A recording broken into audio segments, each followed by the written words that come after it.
You're being recorded.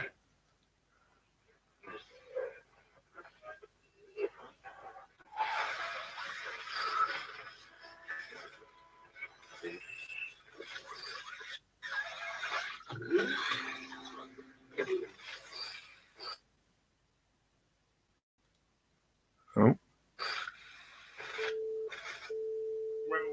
to your awakening. Please stay calm as your reality is adjusted. Did that lag out a bit then? I think it might have done.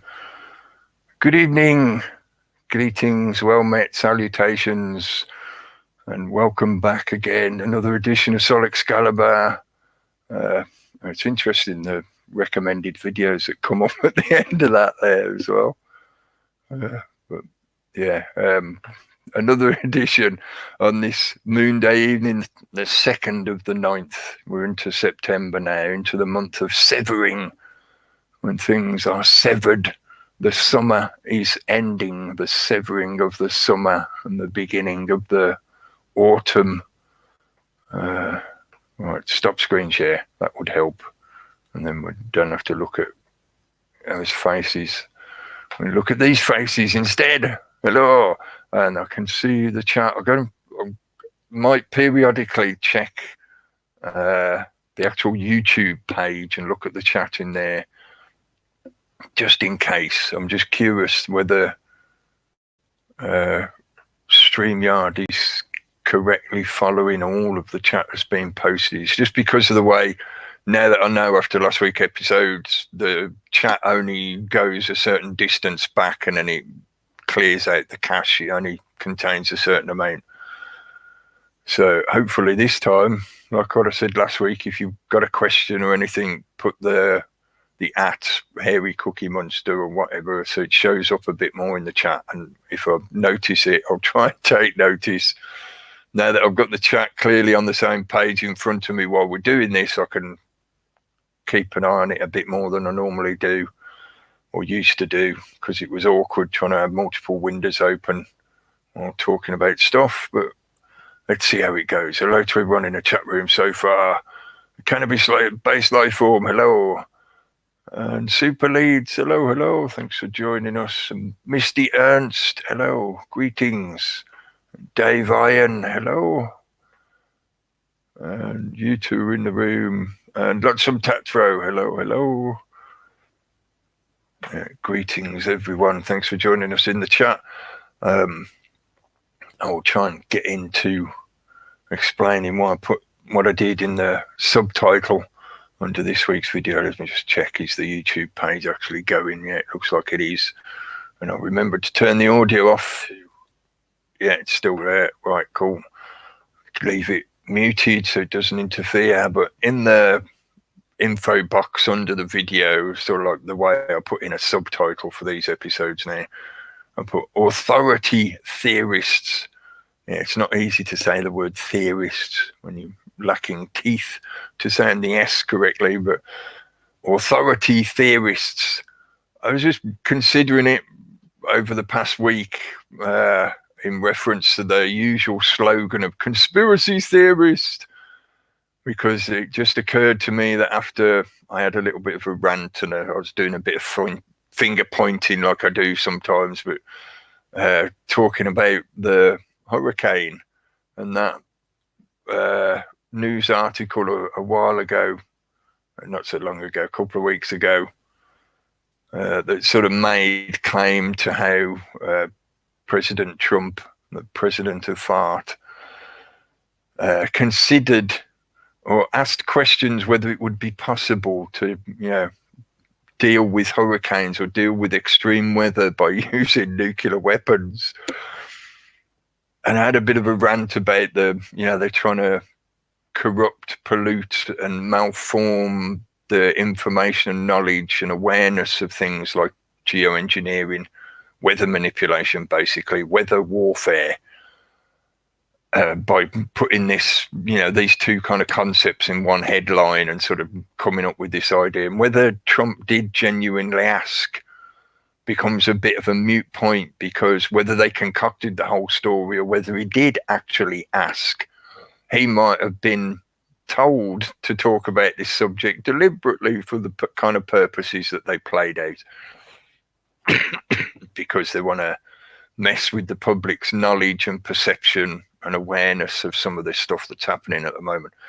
But I had that rant on last week's episode, and then lo and behold, Dorian formed and proceeded to head towards Florida. Last reports today was that it supposedly has weakened to a category 4 as it passed over the Bahamas. And now it's still approaching Florida, but it's a bit weaker, supposedly. And that's taking the authority of those presenting the information as given. So the statistics and the numbers, the climatology information, the satellite information, etc., etc. Of course, I'm looking at it and I'm seeing it from the point of view of they are the supposed authorities that are telling me the information about what is supposedly happening about this storm and this situation in the Bahamas at the moment. I was curious whether it's passed over the triangle, actually. I think it might have done. Certainly very close to that area. That could bring in a whole nother thread of what many people would often refer to as conspiracy theory. A whole nother thread of potential connections into the manipulations of energy that may be affecting the weather patterns in those areas, and possibly even to the extent of global weather effects because of the way the equatorial region feeds into the jet streams of the northern hemisphere primarily. You know, that equatorial region bringing the hot winds and air from the northern African continent across the Atlantic, and then it sort of gets towards the landmass of America, and that causes it to veer northwards, and then it goes in a little sort of loop over the top, or used to, over the top of us and down across Europe and whatever. But now the jet streams are in slightly different positions and they move about a fair bit more than they used to, stuff like that. Anyway, I'm digressing a bit. Talking about the curiosities and possible connections to what is referred to as the Bermuda Triangle.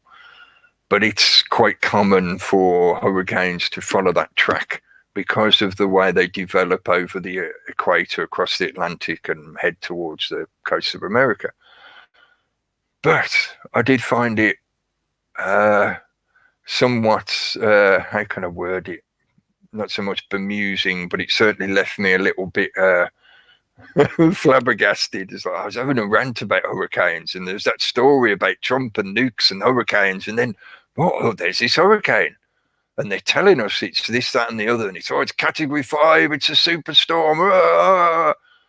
But when you go and look for on-the-ground footage and things like that, you know, to try and get some kind of, at least a smidgen of confirmation about the information that the so-called authorities on the screen and in the newspapers and whatever are saying about it.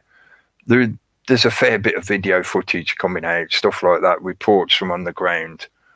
I'm not trying to suggest that it's totally fictitious. That's not an impossibility, but I think it's a very small probability. But they might be deliberately exaggerating the severity of the storm. They may be actively feeding it.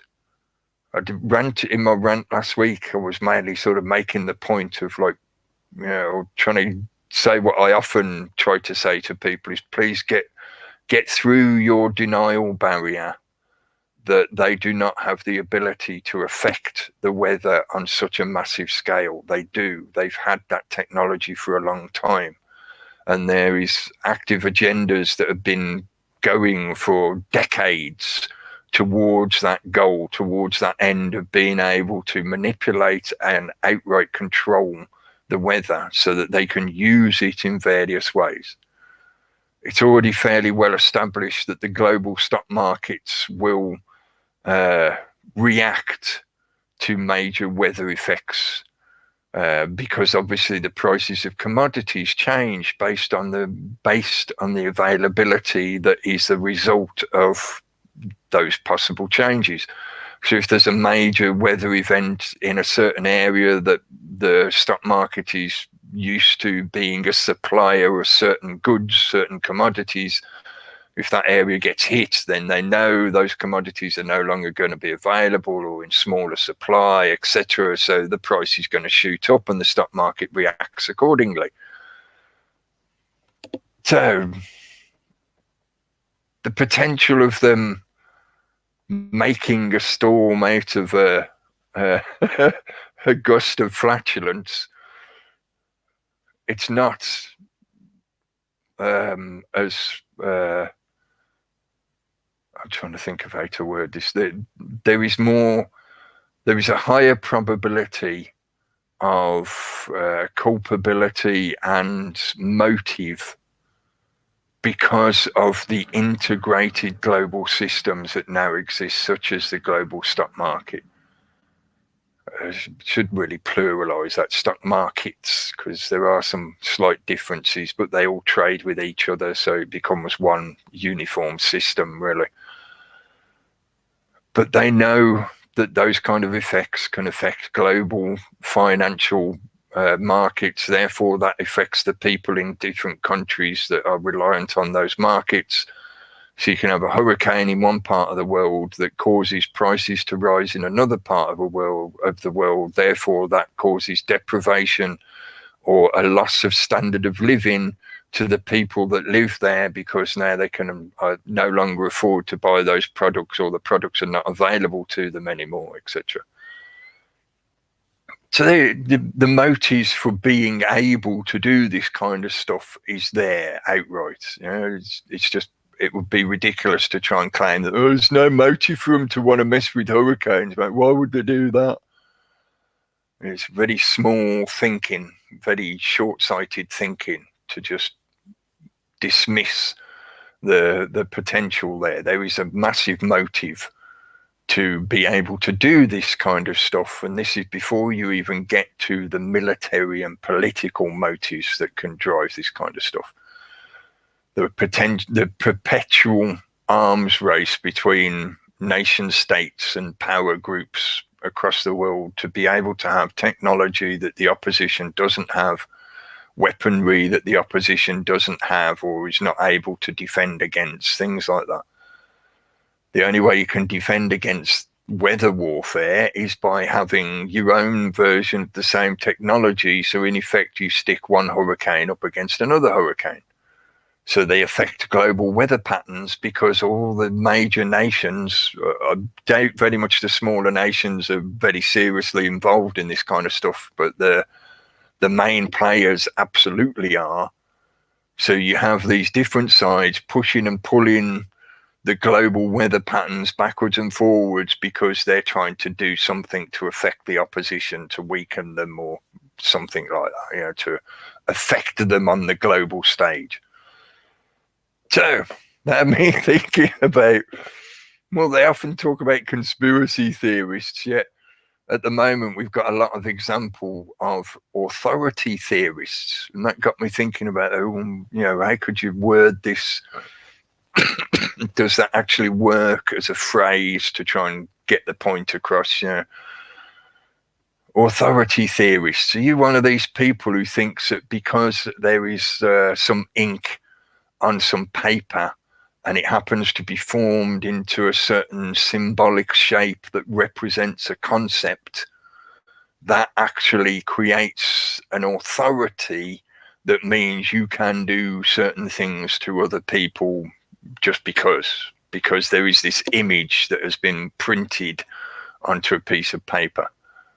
You're an authority theorist. I think there is a very clear defining line between what is often referred to as natural law, which is really about the laws of nature, you know, as often referred to academically, the laws of nature. So things like gravity, whatever you think it is and how it works and stuff like that, you know, that's a different discussion. But The fact that there is this something, this force, this energy, this pull that is often referred to normally as gravity, that is a law of nature. There are ways to alleviate it or avoid it, and possibly even counteract it completely. So you've got like anti-gravity tech and things like that. But to serve the purpose of my argument, the point is they are natural laws that, although we may be able to find workarounds or ways to exploit those laws, they remain the same, like the laws of thermodynamics. We can rely on them. They repeat again and again and again. And the authority that they come from is something that is so beyond our comprehension that we just have to accept it and deal with it as the authority of the natural reality around us. You can try disbelieving gravity if you want to. Again, you can have a separate discussion about things like levitation and powers of the mind and stuff like that. But for the general populace, for general purposes, you can try and disbelieve gravity, but the likelihood of you doing that successfully is very, very, very, very slim. So, if at all. How else could I caveat myself legally? But it's not very likely, is it? So, the laws of nature. But the authority of those laws doesn't come from us, doesn't come just because we write down on a bit of paper that, like, oh, today I'm going to create the law of, I don't know, extended rotund rotation that says if you grow a body to a certain fatness, it automatically will start spinning. So we just need to get people to eat as much as possible, and all of a sudden they'll become their own planetoids. My point being, in a facetious way, in a silly way, is I'm trying to say is, just because we write it down, it does not all of a sudden become a law of nature that affects everything else in reality. It doesn't work that way, does it? The authority, this is where the definition of the word becomes a bit, not so much ambiguous, but certainly a bit malleable, because of the way there is this difference in application and expectation of that definition. When we say authority, are you talking about that kind of authority, the authority of those natural laws which you can try and deny, but they will more than likely just smack you in the face when you deny them, just thus proving their authority? Or are you talking about the kind of authority that puts on a uniform and attaches a symbol and says, I am now this, and you must do whatever according to my ruling because I am the authority? I think there is a distinct difference. And that's, that question of, are you an authority theorist? The reality that there is weather, as in, the atmosphere of the planet creates effects that we refer to as storms and clouds and rain and snow and lightning and, the stuff that we normally call weather. That happens. That's a reality. You can try and disbelieve it if you want, but, it's there. So it's a law from an authority that is unquestionable, unless you want to start exploring a solipsistic trap of a perpetual illusion that you're stuck in and stuff like that. And again, another conversation, a different conversation to be had. And you're referring to something that has no extant example. You can't go up to the reality of royalty as in a concept, not the people who say they're royal, but the very concept of royalty, of a royal authority that comes from somewhere. It doesn't exist anywhere out there in reality. You can't walk up to it and knock on it. It is something that is purely conceptual, but it has a metaphysical effect on the world we share with each other because of this belief in authority.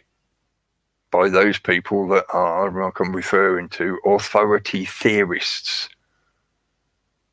They have this speculation about these conceptual bodies that somehow give themselves justification, and the effect that they emanate into reality through us, because the effect only emanates through the majority of society. If it was just an individual on an island saying, I'm the king of the island, yeah, you are, mate, because you're the only one there.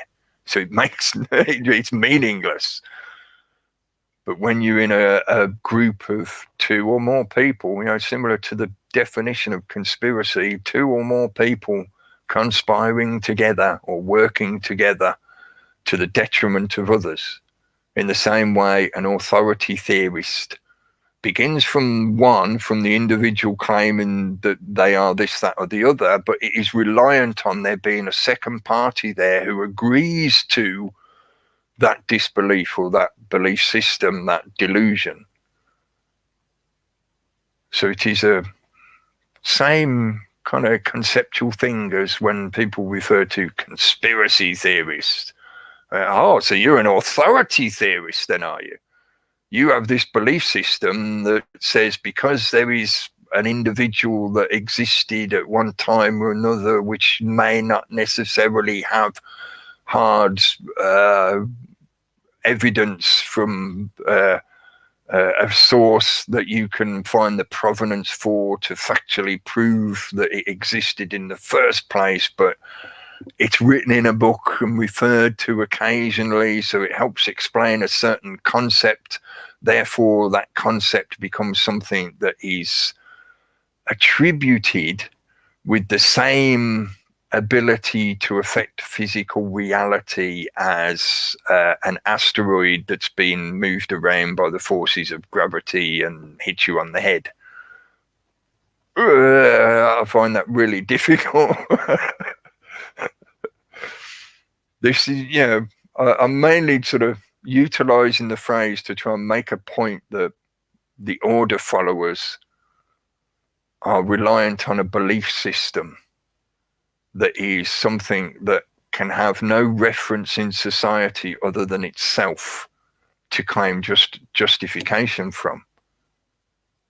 So if I explain the concept of gravity to you and you say, what's the justification? Where's the authority that proves what your claim is saying, what your argument is saying? You can do the classic thing of pick something up and drop it and go, there you go, that's gravity. Look, see it happen? That's what we call gravity. You can see it, and you can see its effects all around you. You can watch things falling over for the rest of your life to, confirm that there is this effect that we see happening that affects reality around us. But when you say, can you show me royalty and how it affects the reality around us, and the only way you would ever be able to demonstrate that is if somebody enacted the part of royalty, because it is purely a conceptual thing. So it requires a belief system. You have to believe that it exists, and then you act as if it does exist.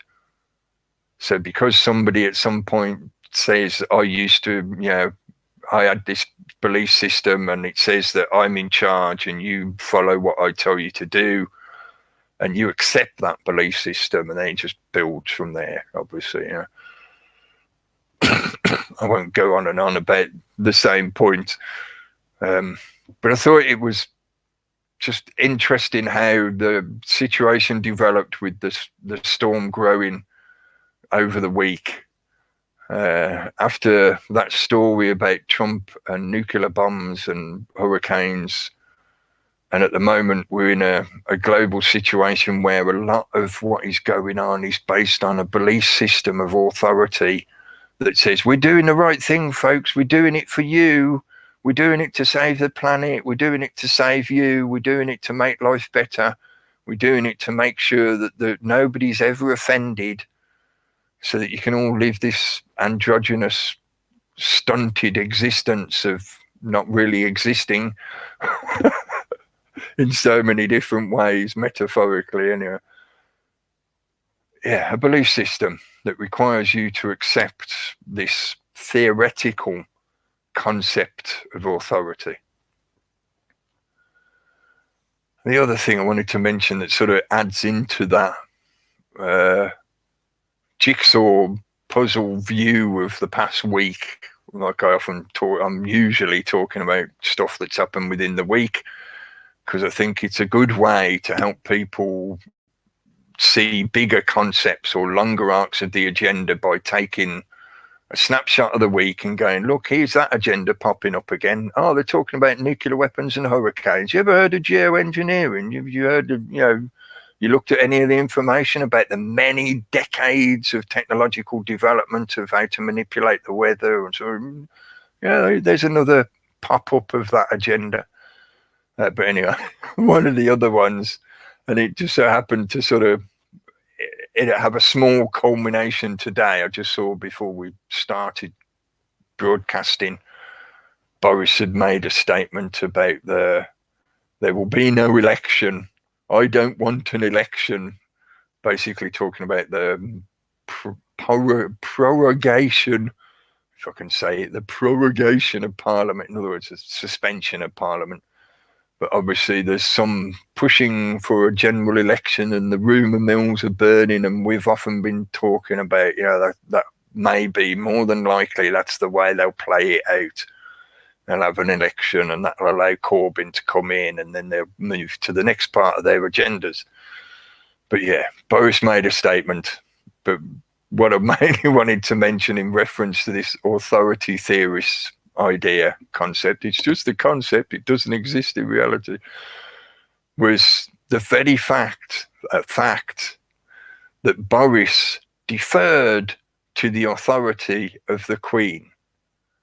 Because, and this is there's a certain amount of conversation out there. There's some articles in the mainstream that are sort of making the point, or asking the question at least, of like, is Boris just doing a bit of political game playing here, where he knows he's not got enough support to push the Brexit through, so therefore he's playing this game of proroguing Parliament, in other words, putting Parliament in suspension, which means there can be no resistance to them enacting what they're going to call Brexit, whatever it is that happens on Halloween. But there's potentially going to be no resistance to him carrying this through. How does he do that? By deferring to the authority that rules over Parliament. Supposedly Parliament are your representatives that are there to represent you and your wishes. So therefore, what authority should be over them? It should be you, shouldn't it? Yeah. Your authority is what they're carrying out. Supposedly, allegedly, that's the illusion. But the reality is, he just goes to the Queen and goes, oh, Queenie, that Parliament that you own, that you're the ruler of because it's yours, can you just shut it down for a little bit so that we can do this job for you that, we need to do for the big agendas? And because she's the authority, hence we have this process rolling out. So again, another example of that tree of claimed authority. It requires a pyramidal structure because of the way it works, because if you've got somebody at some point that says I'm in charge, that means there is automatically that pyramid created. So he just defers to her. And yet, I think we sort of chatted a little bit about it last week on Wednesday on the reality chat. So supposedly the Queen has no power. Yet she has the power to affect your daily lives, because if they carry this through, they prorogue Parliament, they do this thing that they call Brexit, or they don't, either way is going to have a roll down, a trickle down, a knock-on effect to your daily life, because it's going to affect services in your area, it's going to affect funding, it's going to affect council bylaws, it's going to affect what's available for trade, goods in the shops, it's going to affect prices of services or energy providers, etc., etc. It will affect your life. So supposedly the Queen has no power, but she's just agreed to doing something that will actually have a knock-on effect on your life. So that loosely is a definition of what it means by the word power, what is meant by the word power. But supposedly she's got no power. So are you an authority theorist? Because in one breath you're telling me she's got no power, she's just ornamental. She just serves a conceptual purpose because she occupies this position that is required to keep the shape of the structure, and the shape of the structure is what keeps the flow of the entire structure of society moving. It is the mechanism that keeps things going day to day, that, you know, makes sure you have a home to live in, energy supplies, food, defensive force, a police force, etc., etc., etc. The trappings of the nation state. Yet at the same time, you're telling me that when Boris wants to get something done that he wants or thinks should be done, then he just defers to her authority to create a situation that will enable it to happen the way he wants. Therefore, that is power. Authority theorists, yeah, are they?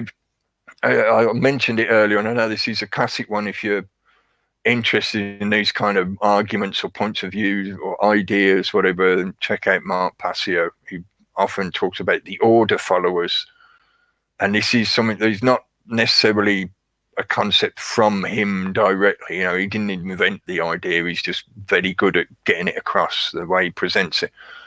But it is that concept of, it is the middle of the pyramid. If you've got the rulers on the top and everybody else at the bottom, then it is that middle part, the enforcers. They are the believers in the delusion, and they are the authority theorists that perpetuate the system. And they are the ones that have primarily such outright belief. They have an outright delusional belief and acceptance in the claims of authority of the system, such that they will willingly feed people into that mechanism while believing that they're doing it to save their lives. So they'll throw people into the fire while telling those people that they're doing it to save them. Because the only way this system perpetuates is through the enacting of force, physical force and violence, basically violence. You know, it's a violating force. It is a use of force to violate others. That's why the word is violence. It is the enactment of violating somebody else's rights and person and whatever else. Yeah. Don't get too stuck on the legalese of it. The main point is that it is the use of force, the use of violent actions in one way or another. They may not necessarily be direct physical force. They could also be financial coercion. They can be withholding food. They can be incarceration. There's various ways it can emanate, but it's the same thing. So it's that enforcer middle ground of the pyramid, the middle bracket of the pyramid, that causes the effect to perpetuate. And as I've talked about before in the past, there's me referencing myself as an authority. As I've talked about many times in the past, what I'm saying does not necessarily mean that all leadership is bad. The very concept of leadership is bad. All that kind of miscomprehension of what we're talking about, or what is actually beneficial out of the concepts that we're often talking about. Leadership, demonstrably proven throughout history, leadership can be beneficial to people for various reasons.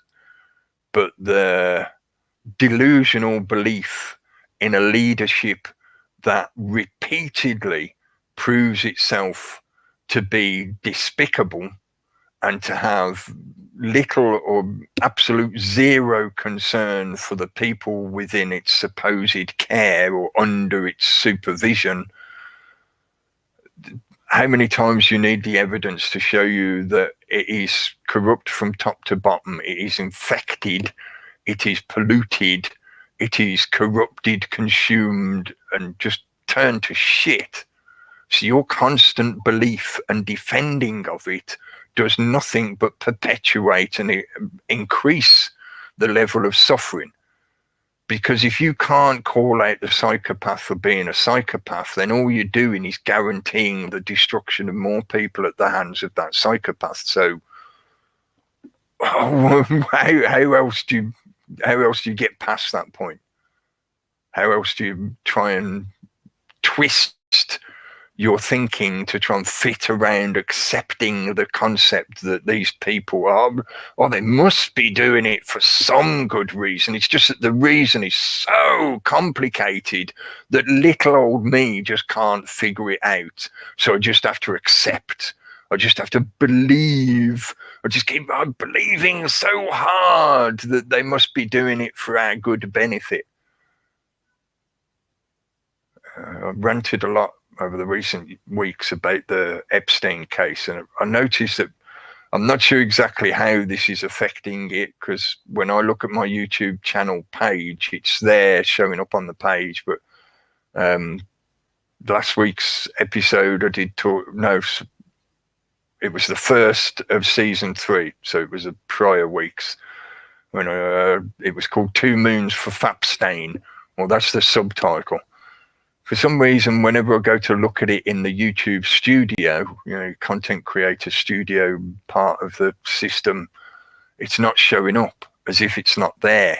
And obviously, because it doesn't show up, I can't do anything with the video.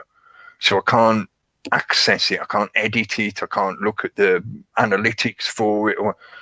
But if I pull it out individually from my YouTube channel homepage, then it's there and it comes up and whatever. So I'm curious as to whether Google is sort of, I don't know, maybe they put it on the we don't quite know what to do with it step, but it's got this wording in it, and he's talking about things about Epstein and whatever. So is it on the naughty step? Is it on the shadow ban step? I'm not sure, because, as I say, to me, I can see it there, but it's not showing up in the studio part of YouTube, of the system, the functionality of this system. I'm only mentioning that because in reference of just how much evidence do you need to see that people in supposed positions of authority and power are as despicable as your imagination can reach to, and then more.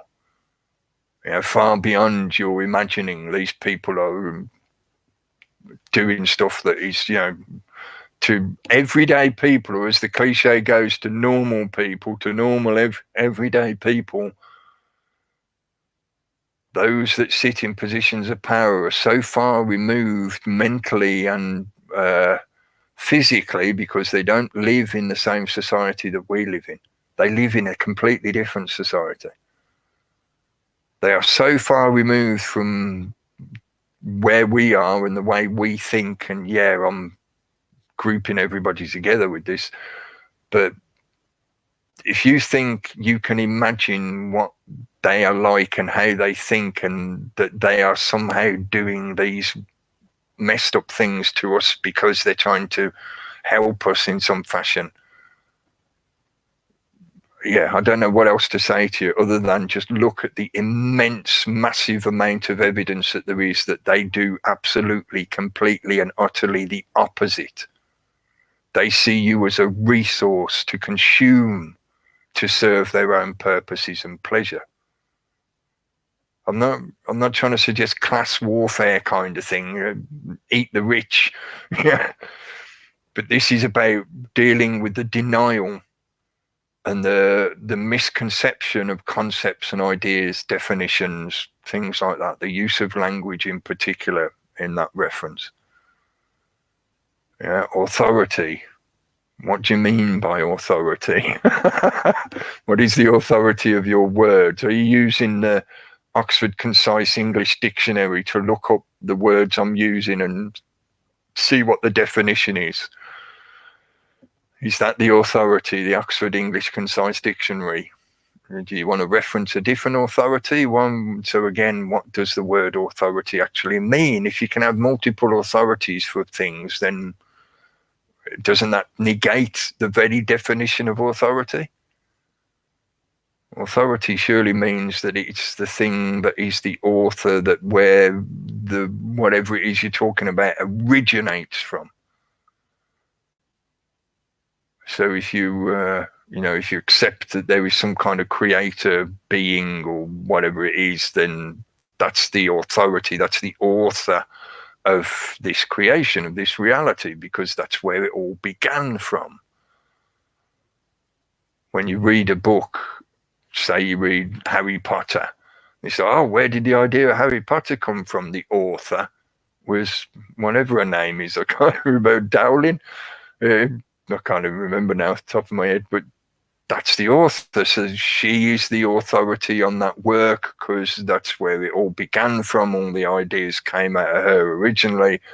Any other supposed authority other than her herself, the author, is only given credit or credence or authority through her deference, because she says, oh yeah, I can see that they know a lot about my work and my writing, so I agree they can be an authoritative website on information about Harry Potter world and the books and whatever.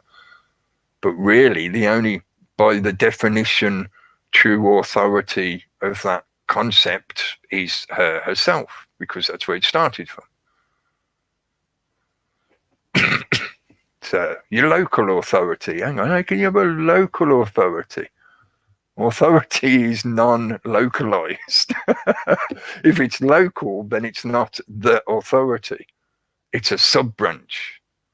I know I'm being very pedantic, but oftentimes you need to point out how the language is used to give people bad ideas or to malform their thinking in such a way that no matter how they try to work their way through a concept, they keep falling at the same hurdle because they've been given the wrong information or the wrong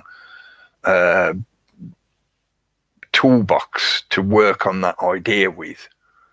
It'd be like asking somebody, I'm going to try and come up with a metaphorical way of explaining this, but if you gave somebody the equation 2 + 2 = 4, but you never gave them the actual concept of the plus, the addition, so you just said 2, 2, 4, and you're asking them to figure out exactly, what the process is for calculating the equation, but they've got no concept of the idea of addition.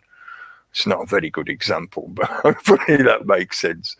They give people a short and malformed toolbox that is missing many of the tools that are required to work through the way language and ideas are being used against you, used against us, to then cause you to react or to do things that actually serve their purpose.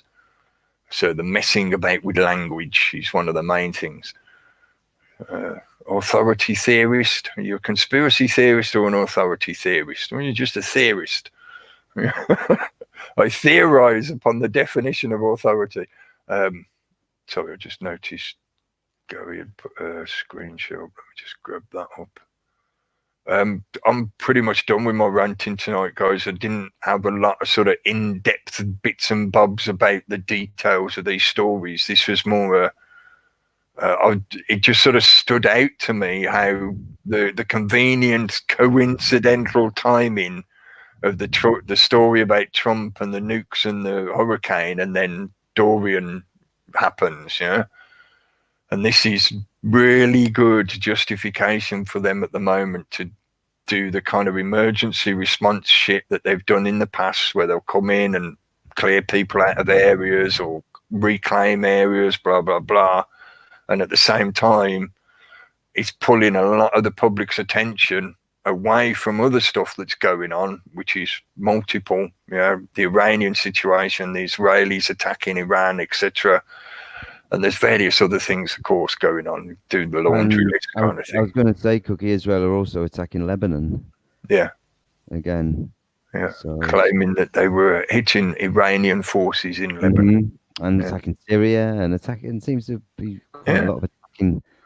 And then conveniently, is this really big storm? Oh, look, everybody, big storm. I was going to say enforcers of statutes as well. You know, the enforcement of the statutes on us. Yes. They are supposedly require your consent.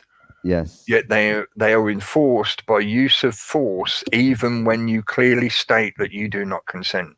So whose consent is it that gives them their justification then? Is it mob rule? That's basically what it seems to resolve down to, is what you claim is rule by consent means 51 people have agreed to the delusion that the other 49 can be beaten with sticks. That's a twisted version of consent if you're one of the 49%. Like I say, it's like going back to what we were saying the other week about violence as a mental illness, you know, isn't it? You have to force people to do what you want. In that way, then your ideas are worthless and mean nothing. So it's how people are just reacting through fear. Obviously, they don't want to get beaten up or tortured. So there's a mass of people who will play along just because of the fear aspect of it, isn't it? Yeah. You know, that's justified. You know, you don't want to get beaten up, do you? No. People don't want to get starved to death, but that's what the system will resort to control people. So that's why they compartmentalise. I mean, I was watching Babylon 5, so it reminded me the episode was King Arthur. It reminded me about, you know, how when people had to enforce their authority with a sword, people like King Arthur, you know, they would come up with a conscience and they would, you know, they would try to do the right thing. They might have a code of honor, because they were the ones having to enforce their ideas with the sword. And you saw, you know, you used to have this same thing with a lot of the rich. They used to have noblesse oblige, that the rich had an obligation towards the poor because they had been born rich.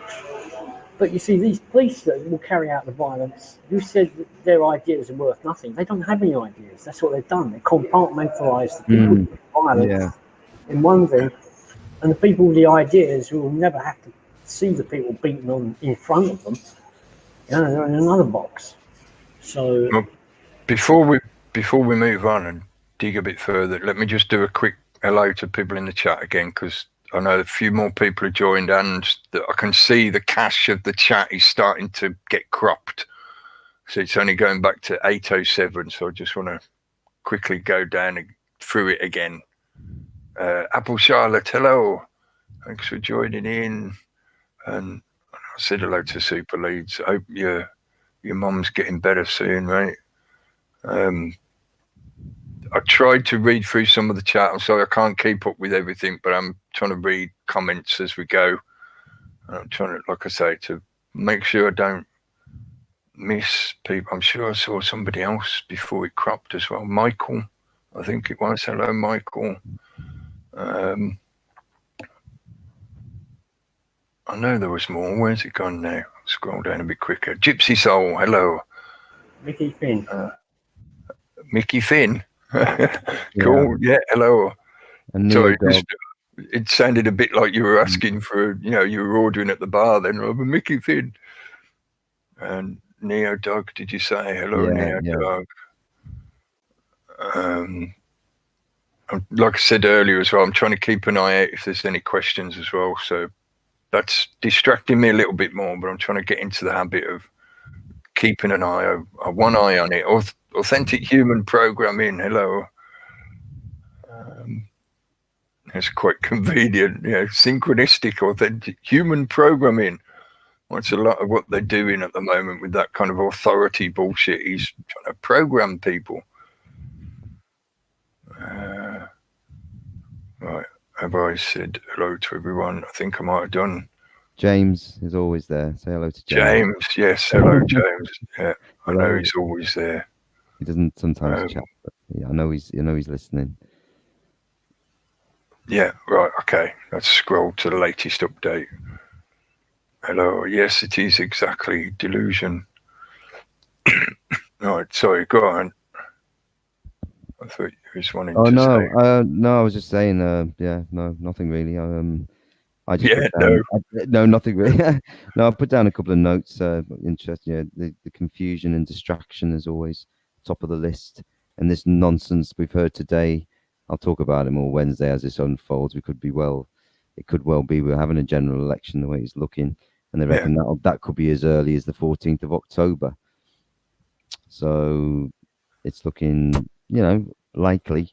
But we'll probably find out tomorrow if that's the case, and then on Wednesday we'll, say there you go, general election, that'll solve all the problems, and there you go, and we'll remain in Europe, probably, as we said back in the day. Yeah.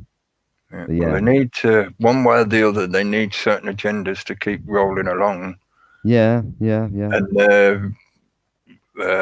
the illusion that we would be separate from Europe, can be perpetuated in a different form. Even though even if we get what they will call Brexit, it's not going to give people the effect that I think. Well, I'm maybe presuming a little bit on the minds of the people who voted Leave, but I think I got a fairly good general impression from the years of interacting with people here in this environment that what the majority of them want is not how it's going to play out. That's not actually going to be the result that's presented. We're still going to be tied into Europe in many different ways. The Maastricht Treaty, the Lisbon Treaty, and various other financial and economic and jurisdictional, legal connections. It's not going to be a kind of nationalistic utopian wet dream of like, oh, we're a totally independent nation again, and we'll happily trade with other countries, but we're on our own, we're independent. Well, wasn't it's not going to be like that. Back when they did the vote those years, 3 years ago, whatever, it was the will of the people and all the rest of it, and I suppose he's still going for that angle, but I think all of the stuff that's come out since then, since that people's vote, it's just completely just done the job on everybody in a sense, and created the confusion and distraction that they've done, and they've done a number on everybody, being backed up by, of course, the mainstream media, playing into it nicely, they're confused and they have all their naysayers and their talking heads and everybody else and whatever, but ultimately it's looking like the general election will happen and we'll end up remaining in Europe, or some, like you say, even if for some bizarre reason Boris does win that, I can't see it myself, but if it does work out that way, then it'll be all the strings attached, like you said, anyway. So we're not coming out, whichever way you kind of want to look at the scenario. It's not really a choice. They think they give you a choice. What choice have you got? Is to do what they want to do anyway, and that seems to be the same with Europe, and the European elections they had, didn't they, just a short while back, and they voted in all the MEPs, which are all there. And there's another election in Germany as well coming up this weekend, I think. Yeah. So the whole thing just keeps rolling round. It doesn't change. We're still, if anything, it just creates more confusion. Hits us in the pocket. The guys who, the masses, us, the working classes, the people who do the everyday stuff. It hits us. It never hits them, like you say, that the people at the top or the ones making the decisions and those sort of hierarchical structure, in that end of it, we're at the bottom end, and it's always us who pay. In every country, wherever country you go, it's always us, the people who are being forced to pay or be abused by the very agendas they're pushing forward that they want to, enforce upon you. Because, like you say, they use violence. If they don't get what they want, they use the enforcement method. I think there's two things with this Brexit. I think the first is that Boris Johnson is actually testing public reaction to, stopping Parliament for a month. Basically, at first I said, oh, maybe he's doing it so that he can come in on this side of Iran. I don't think so much now. I think he's just testing the water to see what do people say when you actually break the bloody law of the Constitution almost. They don't say much at all. But the other thing... I was just going to say no, because it's the authority of the Queen. So what can they say? Yeah. And the other thing, I'd like to actually see that Boris's Brexit go through, because then I'd like to see what Nicky Sturgeon is going to do. Because, like, first of all, yeah, she deliberately lost the referendum, or like they had it fixed so that she would lose it, and then she had an election afterwards where the Scottish Nationalist Party were taking Labour seats and some Conservative seats, and the Conservatives actually took some Labour strongholds. Because the Scottish Labour Party used to be pretty much the only still real Labour socialists, yeah? Most of them were troublemakers, and, people like Corbyn probably didn't want them, yeah? Because they were too real. So, what is she going to do now? Because she's going to have to go to her people and say, oh, we need another referendum if England's coming out of Europe, because we want to be in Europe. That would be great, man, to watch that go down. I thought they had been for the past few months. There's been a few marches in Scotland recently about independence, what they're calling independence, and I'm sure she's been feeding the rumour mill about having another referendum, right? Yeah, we did hear some stories a while back about it. Yeah, not that long ago. Again, it's coming back round again. They want the same, like I say, distraction, confusion, and continually separating people with argument constantly, about who's right, who's wrong, left and right, all the rest of it. Just seems to. I haven't put this quote in, but I should have included the one from Plato about when the leader has dealt with all enemies, then they will be busy concocting new ones, because the people always need to be an enemy to be afraid of, so that they require a leader to look after them. Because I was going to mention as well the IRA, the new version of the IRA, supposedly resurfacing and threatening bomb attacks. There was that controlled explosion last week, I think it was.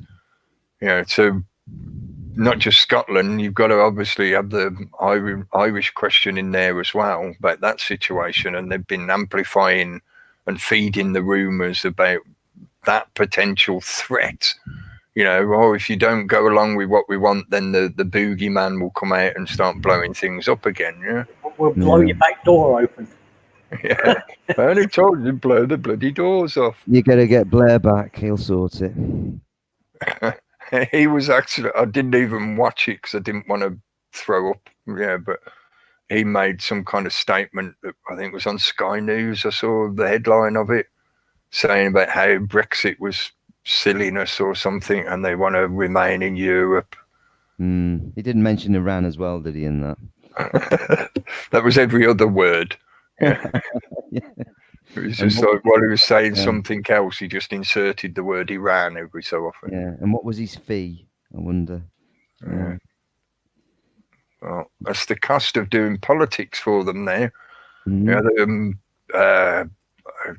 This is on RT, so of course RT loves all this kind of stuff, but they made a point of talking about how as part of Boris's campaign towards this latest version of Brexit, they've spent £100 million on the Get Ready campaign, supposedly to promote the fact that get ready, we're going through it, it's going to be Halloween night, you'll be in the Brexit, when the veil is lifting, you'll enter the realm of the spirits. Yeah. And then we've got no bog roll left. Don't worry, we'll just use the judges' wigs. Go to Parliament and get all the Houses of Lords and get all their robes and use them as £100 million wipings. Yeah, £100 million could buy a lot of things, couldn't it? But to waste it in the way that they just waste our money. At the same time, they reported various food banks across the country. This is being reported by charitable trusts, so it's not just RT doing propaganda bullshit. Have been saying that their supplies have been disappearing so rapidly that they're no longer really able to provide the service that they're there to provide. So in other words, people are getting more and more desperate, and more of them are going or ending up at the food banks So the meager supplies of food that is donated, because it's done charitably, remember? Yeah. Your government doesn't give a fuck if you starve to death. No, you've got to go to the charities, to actually find any compassion. Yeah. But they're running out, basically. So they spend 100 million on doing some posters and probably some TV campaign bullshit saying, get ready for the show, folks. Meanwhile, people are running out of food. It's all for the sales and marketing mob, you see. Yeah. That's why they're the scourge. Look at them, sucking all that money out of the... And it gives an excuse for them to tap Mm. the purse to get payment out of. Yeah, if they say, "Oh, we need to run a campaign," we need funds so we can pay all these people to do this campaign. Do you remember the rise of that in the 80s? Thatcher used was it Saatchi and Saatchi, and it was the big thing back then. The rise of these sales and marketing firms that were introduced into politics. Crossing that barrier, almost like the digital world now. The Cambridge Analytica using its influence to get you to vote a certain way. Exactly the same, just in a modern day version. An interesting connection to that. Sorry, just to put this in, because it connects to what Peter was just saying. I've only managed to catch a couple of his videos recently because I've just not had the time to watch them because he uploads so much. But the Pockets of the Future, he just put up a little video, I think it was today, talking about how in the USA, in America, they've now announced they're going to have a subdivision in the military to deal with fake news in the media. So that's similar to Brigade 77 that was announced by the UK. What was it, 2 years ago now? No, it's more than that, wasn't it? It was 2012 when they first announced it, I think.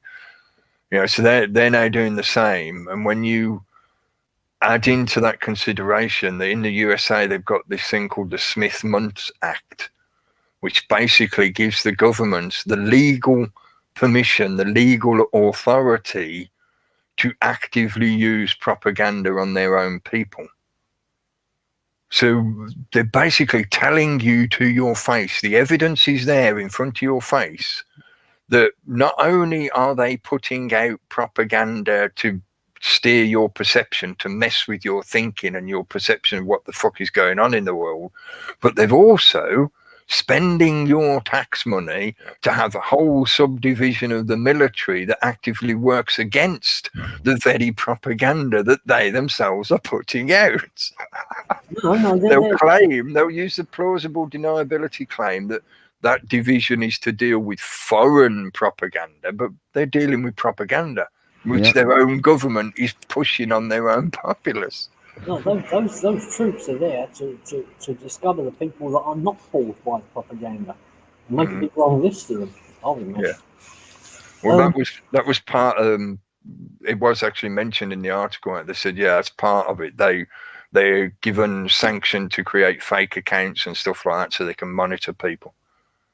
And they've been at it for so long now. We've read story after story. Was it the Navy I mentioned not that long ago?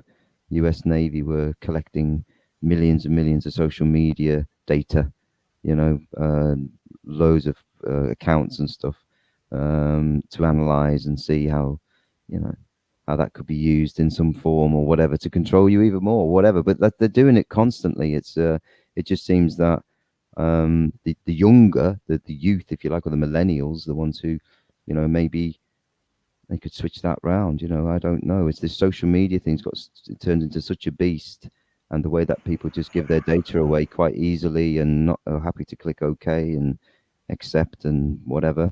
It just seems that there's got to be some swing back round of that, at some point going forward. There's got to be use it as a useful tool, yes, but that sort of way in which people are interacting with it now will change. But then it's too late because you fed the AI beast in that sense. If they release, the AI type stuff that they're saying they're using now, even or they're going to use, it's coming. It's there. It's being, it's being developed. Can you guys still see the chat room? I can see. No, I can't actually. I don't know. I can see it on the YouTube page. Yeah, on the YouTube page, but it's gone from the feed. From the StreamYard. Oh, Yeah, it's come back it's, now. It's come back. that's I've it. got it again. Yeah, I got it again. It just flashed off for a sec. Well, mine, it's stalled at 8:50 on the StreamYard page, but I can still see it on the YouTube page. So The thing about them troops, it's related to what we were saying about, you know, making it easier to kill people if you're sitting at a computer in operation of a drone. And these troops, it's a little bit like being a spy in a foreign country, say, or something. Yeah, it's a lot easier to do if you're doing it from behind a keyboard.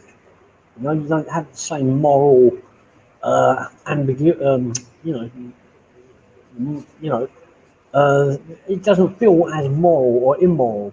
Yeah, if you're sitting behind the screen, it's like arguing with somebody on Facebook. But you just disconnected. believe those things anyway. I mean, you can see them on Daily Mail comments. I mean, they call themselves Sergeant this and fucking Gunner this, you know, and it's really fucking full on. We support the Queen and government type comments. Well, maybe the kids. I mean, the problem is they're given the screen at such a young age now, and the material out there as they grow up, they see the stuff that's there for their entertainment. It's generally very dark and very desensitizing.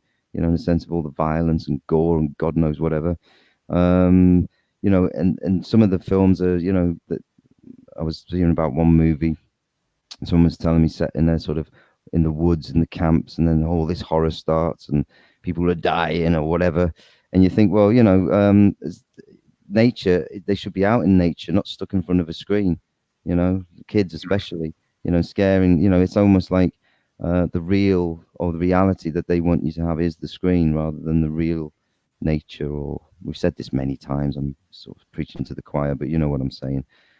They just want that distraction, that disconnection, just all digital, all virtual.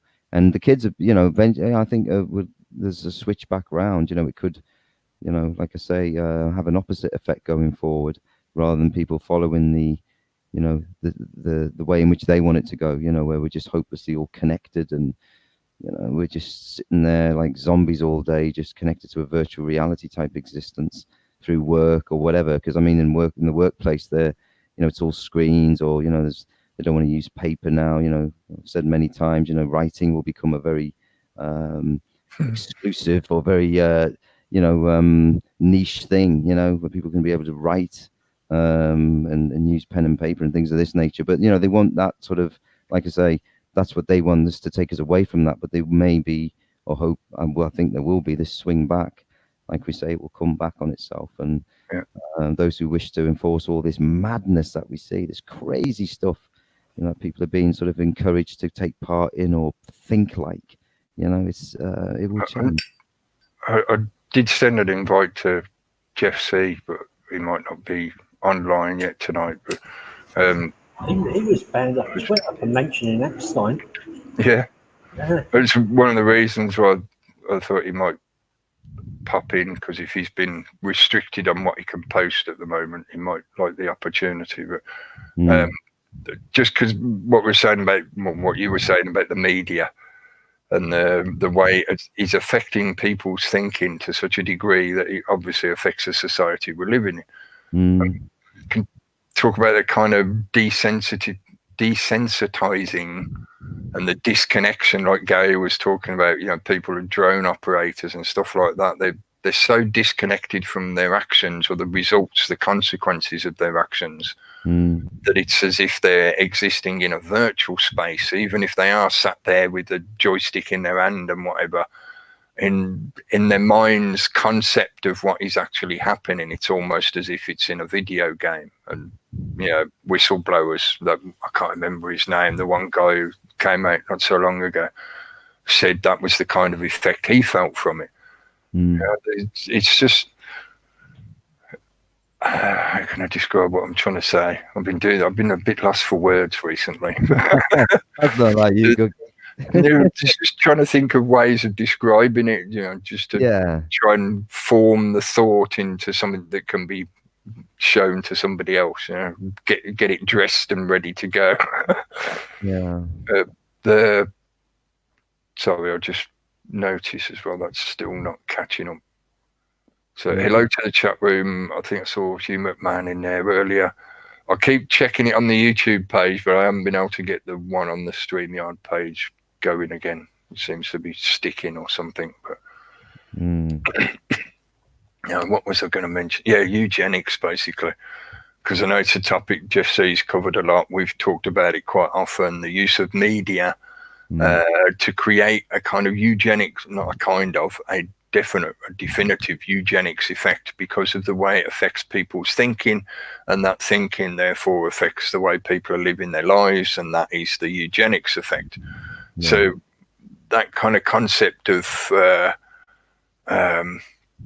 giving people the desensitizing, the destruction of empathy and compassion, that feeds a self-destructive process, a self-destructive mindset, and in many ways similar to what can be demonstrated in other biospheres. I'm thinking of classic the experiments on animals that have been done, over the decades, whatever, where if a population grows too large, the grouping, whatever it is, pack or whatever the animals are that they're using, starts to turn in on itself and become self-destructive.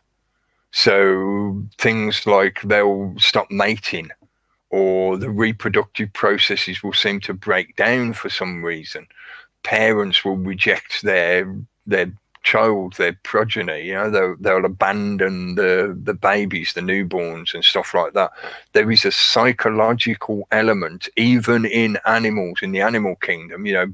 Humans like to think they're the only ones that have psychology and whatever, but there's the same effect in the animal kingdom, where when a population is feeling the pressure of their numbers, the supposed overpopulation effect, then it triggers some kind of psychological reaction that causes every member of that grouping, whatever it is, to sort of turn in on itself, so that it slowly sort of eats a little bit of itself away.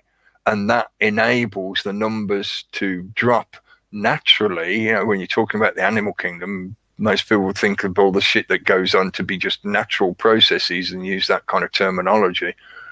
But the numbers get self-regulated back to an equilibrium, or they might go through an extreme pendulum swing where they go from massive numbers and they go for a major cull or die off, so that the numbers drop extreme, and then they slowly come back up to an equilibrium. And then maybe if the environment provides the necessary requirements that they're after, their numbers might creep back towards overpopulation again.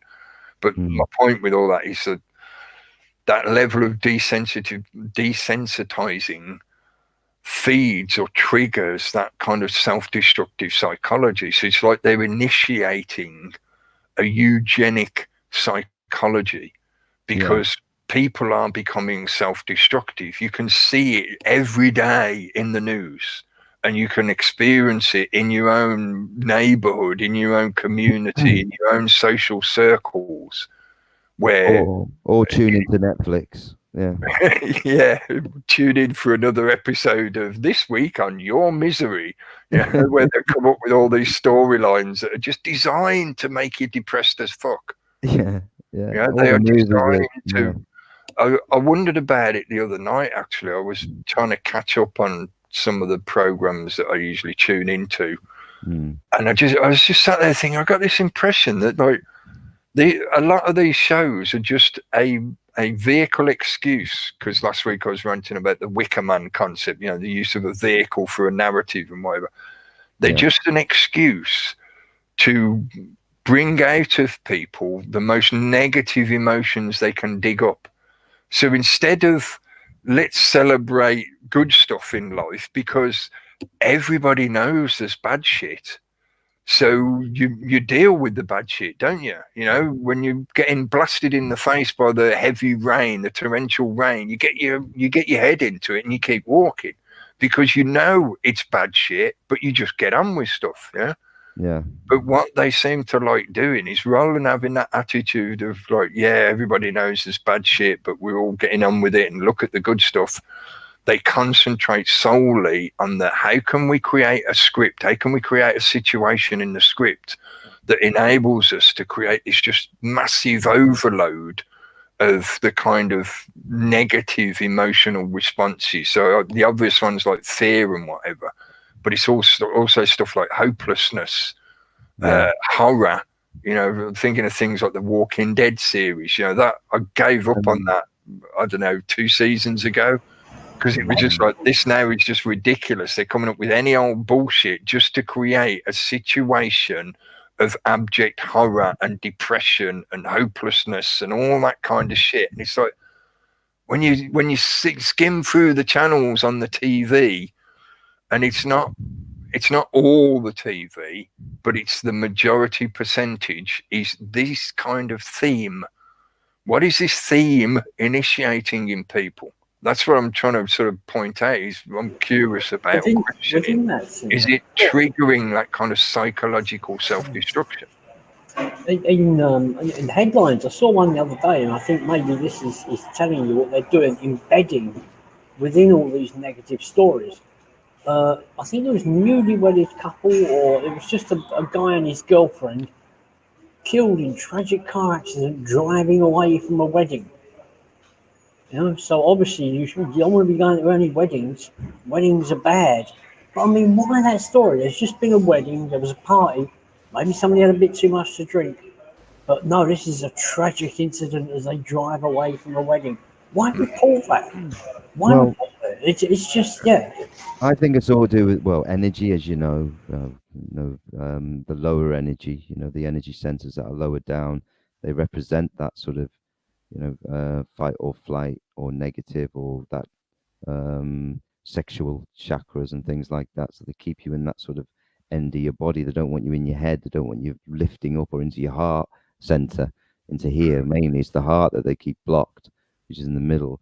And that's that's the sort of stuff we're talking about. Why don't they give something that inspires you rather than makes you negative or whatever? It's something they've always done. They've done it since they invented TV. I think they keep you in a hypnotic sort of low energy, and they know that sex sells over time. They know that the sales and marketing guys are so good at using this media, manipulating us and keeping us in those low energy centers. We never rise up. We never be able to think properly, think straight, move to the crown, move to the, move up, start thinking. They want to keep you low, sexual, negative, whatever, or fight or flight. That's where they want you to be. And that's you put anything on these days, like you say, Cookie, I completely agree. 80-90% of it is just like that. And most of the written stuff, or go on. I was thinking about this the other day, and what you're saying is right, and like everybody knows that there are certain higher emotions that they're kind of allowed to have, because they show them sometimes in films and that. But the one thing they never mention is that contentment is basically one of the best fucking emotions going. Yeah, it's better than depression to just sit there and say, well, no, everything is the way it is. I'm just going to try to be content. Contentment is probably the major emotion in most people's lives because they don't even notice it when it's there. They're just content, but they don't even want to be content. They want to keep distracting you with something. It's like breathing. You don't really pay any mind. It's just there. It's just happening. And only when you think about it, then all of a sudden you're like, oh yeah, take more breaths, breathe deeply, breathe so, whatever. Yeah, you're right. Contentment, you just don't even notice it's happening because you are content. Well, yeah, but you might not be, and so they'll have you. They'll never mention contentment as being a decent thing. It lasts for about 2 seconds at the end of some episode. Oh well, all the problems are over, and everybody just sat down and they were okay. Next program. Yeah. So they will show you some higher emotions that you can aim for. Yeah. It's like a void you need to fill. So you fill it with something better. What they've done is made it easy for us, in a sense, giving us the easy method. But that's what's causing the disease within us all, and that imbalance. Something I mentioned, or we were sort of chatting about, I think it was a couple of weeks ago, 2 or 3 weeks ago, something like that. but that I was speculating or questioning that concept of the ability of human beings to conceptualize in the first place. You know, that void space that we have in our mind that gives us that blank board to create new ideas in. You know, it's where I mean, I've got the Bob Marley quote on the screen at the moment because it seemed appropriate to talking about them trying to keep you in fear. But one of the other quotes that's in my usual blurb, imagination is more important than knowledge, but that void space, it's there, it's a part of all of us, it's a useful tool to you, but at the same time it can be a festering pit if you put the wrong stuff into it. Yeah, exactly. So if you've got your blank board and you're looking at your blank board and there's nothing there, and then somehow something, you know, gets added, usually through the influence of outside forces, as it were, like the media we're talking about. You know, now you got 2 slices of bread and a lump of shit, and now you're looking at that void space and you think all you've got is a shit sandwich. Yeah, but that's why we often refer to creativity, and that's why I thought this quote was good to sort of reference that. It's like, if you leave that void space empty, somebody else will come along and fill it up for you. And you can't always, well, you certainly can't predict what kind of stuff they're going to want to put into that space for you to deal with. So using your own creativity enables you to fill that space with stuff that you like and enjoy and find beneficial to you in one way or another. That doesn't mean it's all happiness and unicorns and rainbow farting cupcakes and whatever. That's not what I mean. It's the fact that you can put into there things that you can deal with. You choose to put stuff in there that you choose to put in there. Yeah. So utilizing your own creativity helps fill that void such that you are less likely to suffer from the ill effects, the negative effects of stuff that gets put in there for you by other influences. So in other words, if you don't put something into that vessel, somebody else will fill that vessel up for you, and more likely they'll fill it with shit and then try and sell you a potion to cure your sense of illness. Yeah, that's commonly what the system does with this kind of manipulating of people's psychology and energy. They know that the majority of people, because of the way we've all been educated, indoctrinated by the very system we're sort of questioning and talking about, they know that for most people, you won't have the ability to cope with that void space. So all they then have to do is come along with things like the shows we're talking about, yeah, and they just give you these suggestions. May not be direct, often it's subliminal, but they put stuff into that void space for you that festers away and gives you all this sense of illness and bad feeling, etc., etc. So it's more making the point about that, utilizing your own creativity in whatever way you like to. Doesn't mean you have to be a painter or a musician. You can find other ways to be creative. Yeah. But it's making use of that space by your own authorship. You are the authority on what is in that vessel that you are, yeah, that space that is there to be filled. Yeah. If you leave it, they'll come along and fucking fill it up for you. Google will do that now for you as well. You know, as we said, with the way the internet's now set up and works, you know, how they put you in a box and just fill you with all the stuff you like, rather than you go and have an imagination and think, oh, what do I want to search for today? You know, and it just shuts you down with all the things that it thinks you will like. Yeah, go on, Gary. If you ask Alexa about the Phaistos disk, which is 4,000 years old, found from the Minoan civilization, you'll go to the Wikipedia page where I think pretty sure they've got it wrong. Yeah, because if you can screen share that, yeah, this is most of one side of it, and you can just about see the symbols on it. Yeah, in fact, if I click on it, what will happen is it will blow up a bit, yeah, like this. And you've got little heads and little men and oars, and you've got birds, and you've got snakes, and you've got fish. And the fact that if you look at it, the smaller version, it's a spiral. Now this is identical to the spirals we've seen from the megalithic age, describing a calendar. So all you've got to do is work out, because it's marked on both sides, yeah? All you've got to do is work out whether it goes from solstice to solstice or equinox to equinox. And my idea on this, yeah, I mean, I read the Wikipedia and I think they're all wrong, the academics, yeah? They're trying to read it as a language and letters. I think it's a calendar that marks off the time when you got put in wheat, the time when the birds migrate, the time when they come back, the best time for catching certain fish. So it's a calendar, yeah?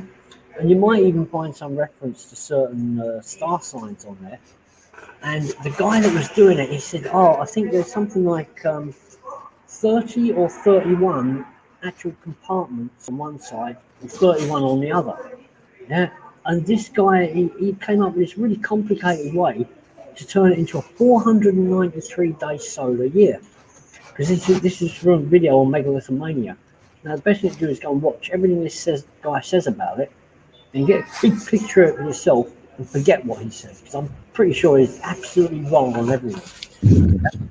Really, I mean, what you know about ancient calendars and Yeah, I didn't watch all that one. I know that's just come up recently. So this is this clay disc he was talking about at the beginning of that lecture.